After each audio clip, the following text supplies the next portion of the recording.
Mercedes is not losing control because Russell and Antonelli are slow. Mercedes is losing control because both of them are fast enough to destroy each other. Before Monaco, the tension inside the fastest team on the grid has finally been exposed. George Russell came out of Canada saying he has nothing to lose. Kimi Antonelli left with a 43-point lead, more momentum, and the championship power Russell thought would be his. But the real alarm is not the points gap. It is the meeting. Mercedes had already spoken to both drivers about how to race each other, and then, almost immediately, the clash still happened. The radio exploded. Antonelli accused his own teammate. Russell defended the move. Toto Wolff warned that full freedom between teammates may not last. That is not harmony. That is a team trying to stop an internal war before Monaco turns it into disaster. Because in Monte Carlo, there is no room for ego. No room for revenge. No room for two Mercedes drivers arriving at the same corner with different ideas of who should back out. One touch in Canada created headlines. One touch in Monaco could decide the championship. And now Mercedes faces the question it never wanted to answer this early. Do they still trust Russell to race Antonelli freely, or has Antonelli's lead become too valuable to risk? Subscribe to the channel. At first, Mercedes could still pretend this was normal. Two elite drivers, one dominant car, one intense championship fight. That is the clean version. That is the version every team wants the public to believe when the first signs of tension appear. Hard racing. Competitive spirit. Nothing to worry about. But Canada made that version almost impossible to defend. Because the clash between Russell and Antonelli did not feel like a random racing incident. It felt like a message that had been waiting to come out. And the most dangerous part was not even the contact. It was what the contact revealed. Mercedes had already talked to both drivers. That means the team knew the temperature was rising before the world fully saw the flames. There had already been a meeting. There had already been an attempt to create boundaries.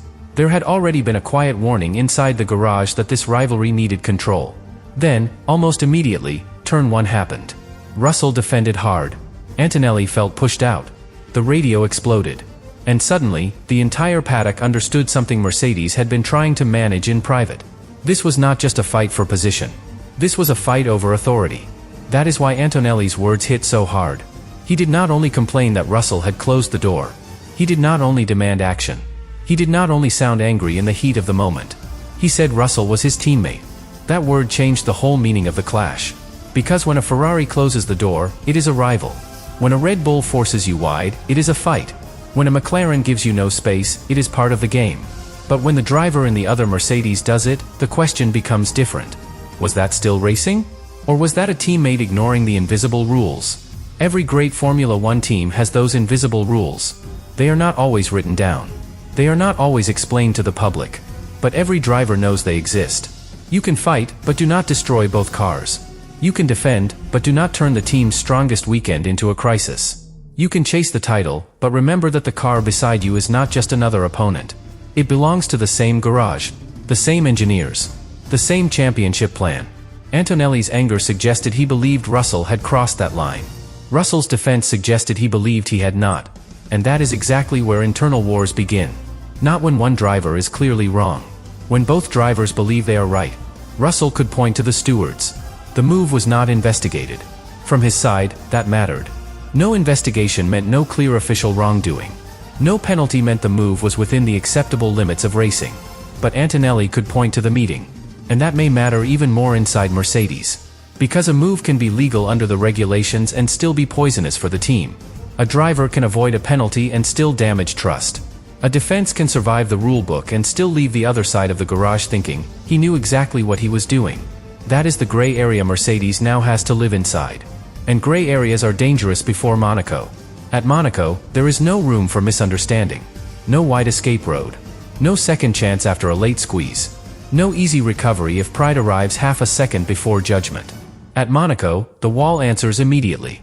That is why the timing of this tension could not be worse. Mercedes is not heading to a forgiving circuit where two drivers can test the limits and survive the consequences. Mercedes is heading to the narrowest, most unforgiving stage of the season, with one driver leading the championship and the other saying he has nothing to lose.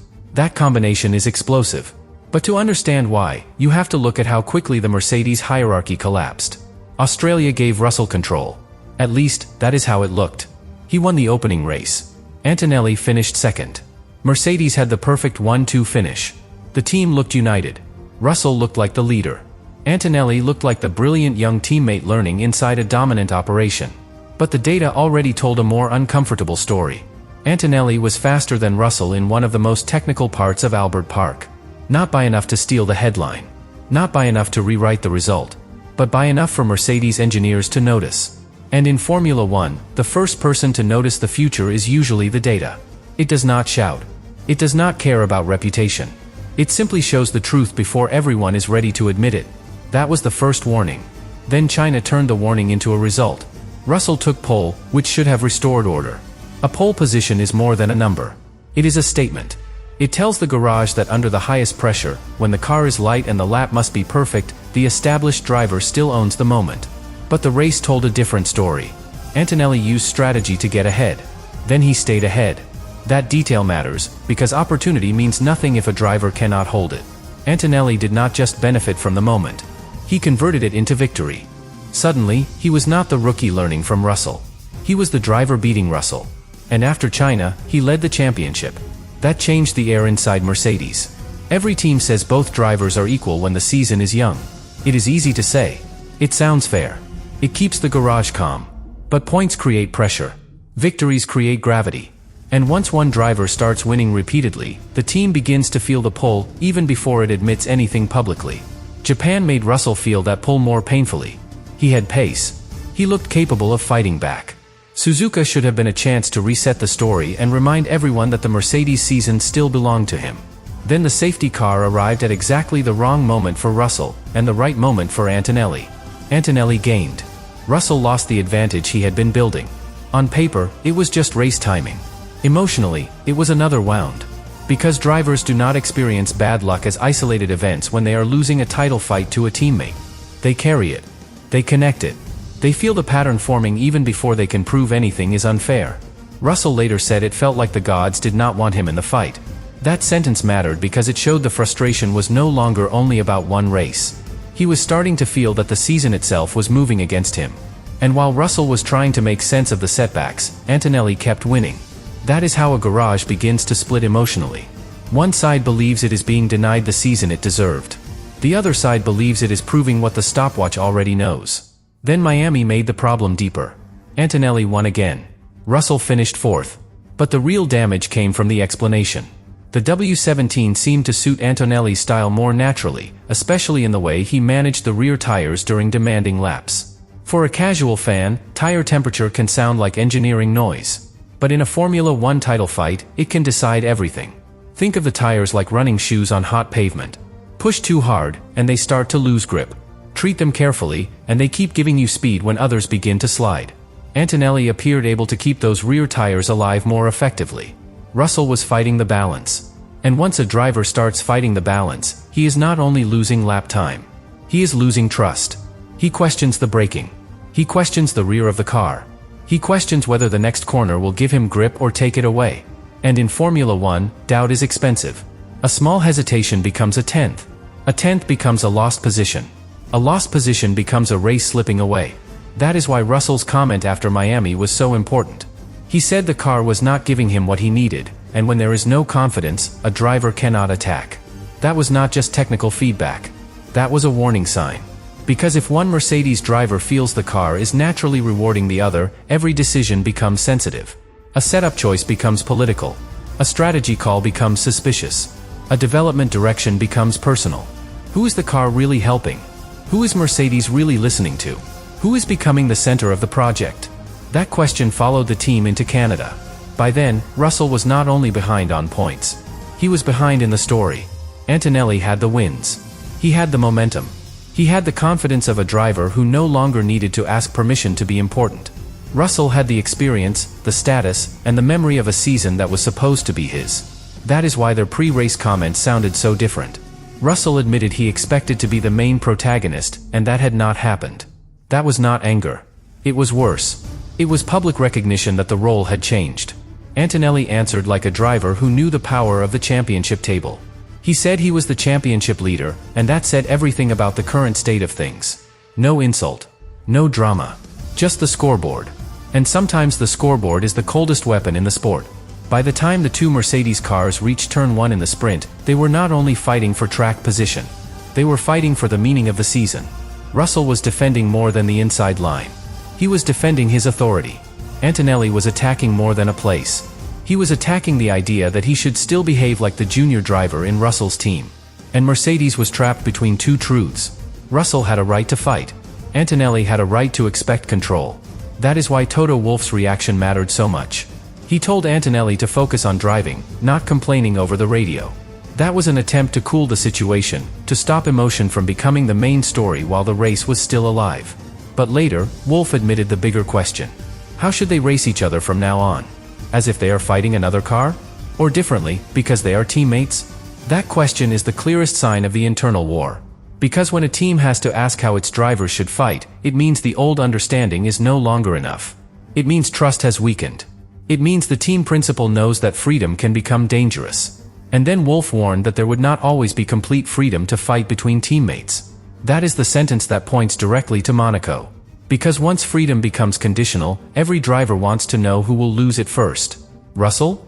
Antonelli? Or whoever threatens the team's championship plan at the wrong moment. This is where the 43-point gap becomes impossible to ignore. After Canada, Antonelli was 43 points ahead of Russell. That number is not just a statistic. It is pressure. It pushes Mercedes toward protection. It makes every Russell attack feel more dangerous. It makes every Antonelli risk feel more costly. It forces the team to think about the title not as an abstract dream, but as something already leaning toward one side of the garage. And that creates the central problem before Monaco. Mercedes can still say both drivers are equal. But the championship table is no longer equal. Mercedes can still say both drivers are free. But Wolff has already warned that freedom may not last. Mercedes can still say the team is united. But the radios, the meeting, the press conference, and the points gap say something very different. They say Mercedes has reached the moment every dominant team fears. The car is fast enough to win everything. The drivers are strong enough to fight for everything. And the internal structure may not be strong enough to control both. That is why Monaco is not just the next race. Monaco is the test. If Russell and Antonelli race cleanly, Mercedes can still control the story. They can say Canada was heat, emotion, a hard battle between two elite drivers, nothing more. But if there is another squeeze, another angry radio message, another team warning, or one moment where the two Mercedes cars nearly touch the wall, the story changes permanently. Then this is no longer tension. It becomes a crisis Mercedes failed to stop when it still had the chance. And the terrifying part is that Russell's mindset may now be the hardest variable to control.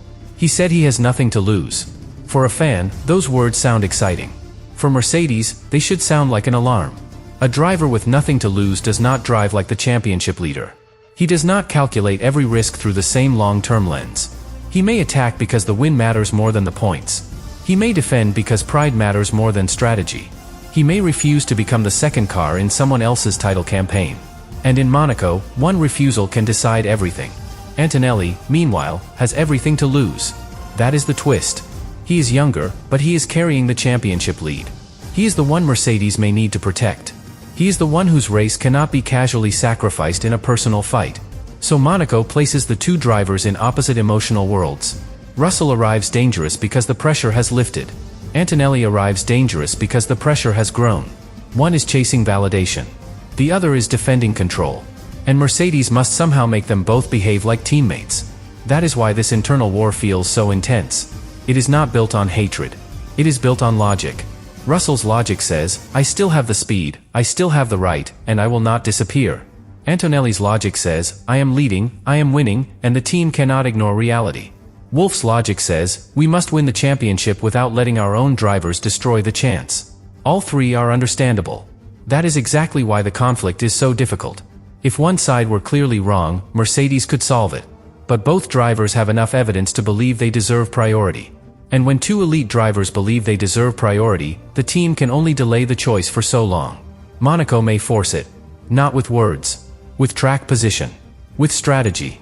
With the first corner. With the first radio message that tells one driver to be careful. That is when everyone will know where Mercedes truly stands. Because in Formula One, teams rarely confirm internal war by saying it. They confirm it by changing behavior. They confirm it when freedom becomes limited. They confirm it when one driver is asked to think about the bigger picture. They confirm it when the other driver is protected because the championship math demands it. And before Monaco, Mercedes is closer to that moment than it wants to admit.